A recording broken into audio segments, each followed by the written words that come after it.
Hello everyone, welcome to my channel Indian School of Physics. This is Nitin here, and today I have come up with another very amazing problem, and it's a quite challenging one from the book Pathfinder. So let's solve this question. As you can see here, it is given two identical uniform cones A and B can rotate freely about their fixed central axis, pressing each other uniformly on their entire tapered length as shown in the figure. If the cone A is rotated with the constant angular velocity of omega naught, how much angular velocity will the cone B ultimately acquire due to friction between the cones? Okay, so this is the statement of this problem. Here we need to make certain assumptions, that is the normal reaction is going to be uniform between these two cones. That assumption we have to make. And let's discuss the concept part of it, and one by one we are going to proceed it. So the very first point we will catch here is since cone B is getting the angular velocity, right? There must be friction between the cones, which is mentioned also in the question. So this is a point number one. And another point which is given here is finally cone is acquiring a steady state angular velocity. Means finally overall this cone is going to have a constant velocity. So we can say if angular velocity is constant, at that instant in steady state its angular acceleration must be 0. If angular acceleration is 0, we can say there will not be any torque acting on this lower cone at this contact. There will not be any torque. Net torque has to be 0. That is what I have written here. Net torque on B is going to be 0. So let's proceed further. Another point which is we can make out from the question is since cones are pressed against each other, there will be a normal reaction between the cones. And friction must be non-zero, but in such a way that its torque is 0. Okay, normally feeling will be friction itself is 0. In the beginning friction was acting, but later on it is not acting. But that is not the case here. Friction will be non-zero here. Friction is present at the steady state also, but in such a way that torque due to friction is 0, so that its omega can be constant, or a steady state omega can be achieved by the cone B.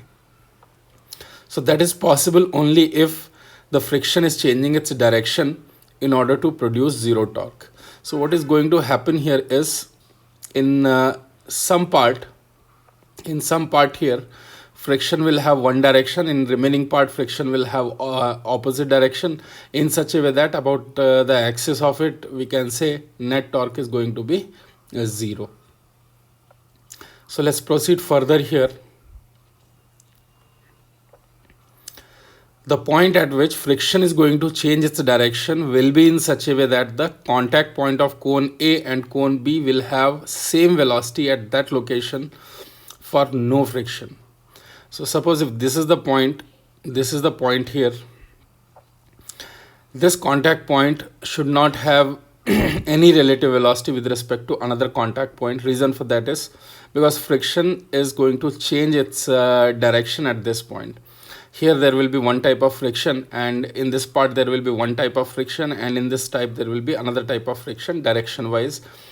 So but we don't know where is the location of this point, but we can surely say if this distance is x2 and this distance I'm taking as x1, which is separating these two cones, and this is the point where friction value is 0.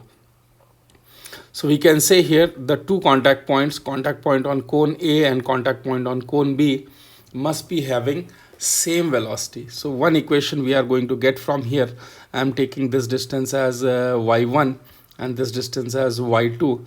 So I can simply say omega naught y1 must be equal to omega 1 y2. Here omega 1 is the steady state omega of cone B. Then on substituting the value of y1 and y2, I can relate it these omegas with x1 and x2. This is my equation. I'll be using it later on.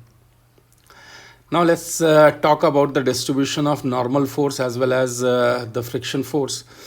So in this part, if friction, let's assume friction is acting in outward direction, then in that part friction must be acting in inward direction in such a way that about the axis it can produce zero torque. And this normal force is uniformly present on the surface, so we are assuming it is total magnitude of this normal reaction is n. So now we are going to calculate torque due to friction on the left part and torque due to friction on the right part, and we are going to equate those two torques in order to achieve the answer. So let's see how this torque equation will be acting. So here total normal reaction is n, which is uniform, so I am going to take two strips. As you can see here, I am taking one strip in left part and one strip in right part.